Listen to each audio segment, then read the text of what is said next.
Today's video, I'm going to review the Thayers Witch Hazel Toner. The one in particular that I have is the Thayers Facial Toner Witch Hazel Aloe Vera formula, and it's the rose petal one. I purchased this at the drugstore, which was appealing to me that it's available at the drugstore. The price, it's around $17 or so Canadian, and you're getting 12 fluid ounces with that purchase. So when it comes to the Thayers toner, this has a huge following of people who love it and love the fact that there's a lot of naturally derived ingredients in it and think that it does wonders for your skin. That's what sold me on purchasing the product. I purchased this for the first time a couple of years ago, and it was in my phase where it really wasn't an essential part of my skincare routine. So I don't think I really gave it a fair shot of using it over any kind of extended period of time. I really wanted to try it. I implemented it into my routine and used it every single day, morning and evening. But I'm going to let you know by the end of the video what kind of response my skin had to this product. It wasn't good.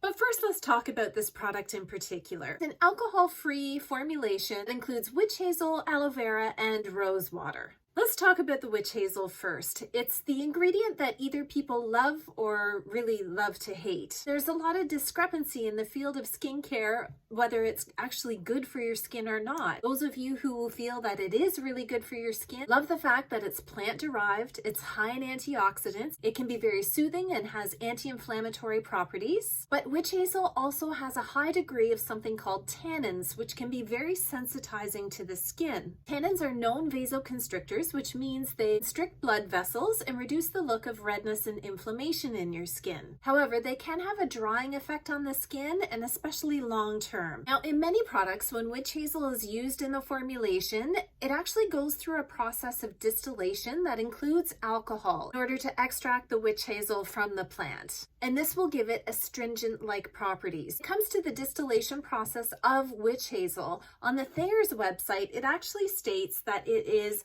non-distilled witch hazel, and by avoiding distillation of our witch hazel, we're able to preserve the naturally occurring beneficial tannins, which are known to offer antioxidant benefits. The product is alcohol-free, paraben-free, gluten-free. In 2018 was actually reformulated. When it was reformulated, it appeared to have a reorganization of the ingredients. And at that time, they introduced an ingredient called phenoxyethanol, which is an ether alcohol that's used as an effective preservative in skincare products. It's meant to make the product stable so that it isn't at risk of growing bacteria or going off, so to speak. This preservative is both naturally and synthetically derived. In most skincare products, you're looking at a synthetic version of this. So you can understand where the divide is on witch hazel. Some people think it's fantastic and has really beneficial properties, and for others who are sensitized by the ingredient, don't feel that it's useful in skincare. Most people would agree witch hazel, like any other ingredient,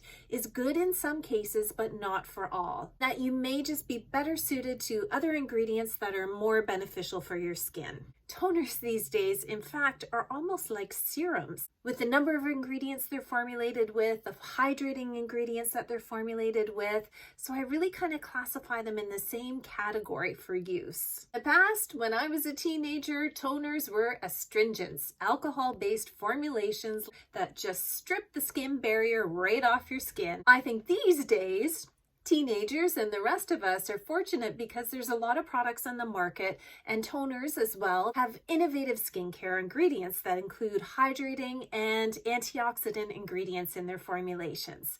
Thank goodness. Getting to my experience with the Thayers toner, I want to explain how I use this in my skincare routine. For context, I have combination sensitive rosacea prone skin, and I bought this toner really because everybody else loved it. And I have to say, it's really important to understand just because everybody else is using it, it works well for them, does not always mean it's going to work well for you. This is the rose petal one, so it is fragranced. For anyone that has issue with fragrance, then this is not not a product for you. When I first tried the product, I was using it haphazardly, so I didn't have any kind of reaction to it that was noticeable. I tried this the second time when I really implemented this into my routine on a regular basis is when I could see that it was causing sensitization to my skin. I'll show you a picture here of what it looked like just after a couple of days of use.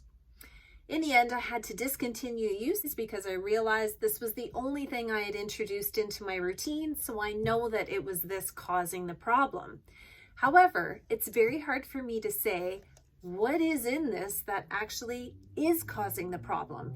Is it the witch hazel? Is it the aloe that's in here that maybe the way it's formulated I'm sensitized to? Is it the fragrance? Is it the rose petal? It's hard to say, and that's why when you're dealing with formulations and skincare products, sometimes it can be really hard to discern what it is that you're sensitive to. I have myself nearly convinced that I had a sensitivity to squalene, and it turns out it was something else in the product that was causing it because I've tried other products that have squalene in it and it's totally fine. It takes a bit of detective work, and sometimes you're just never going to find out what the problem was. How I use toners in my skincare routine is immediately after cleansing, and I use a water only cleanse in the morning, then tone, and then on to the next steps of my skincare routine. In the evening I do a double cleanse and then tone, and then on to the next steps in my evening routine. One strategy you could try when you're using a toner for the first time and you don't really know if it's going to work for your skin or not is apply it to your skin and then wash it off. Could help you to reduce any potential sensitivity you might have to the product. The thing with products that sensitize your skin is it can happen immediately or it can happen over time, and that can be very difficult to sort out what it is that's causing it. That is why when I introduce something into my skincare routine, it's the only thing I change. I patch test it first and then I implement it in my routine.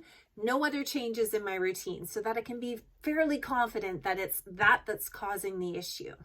And in this case, it was.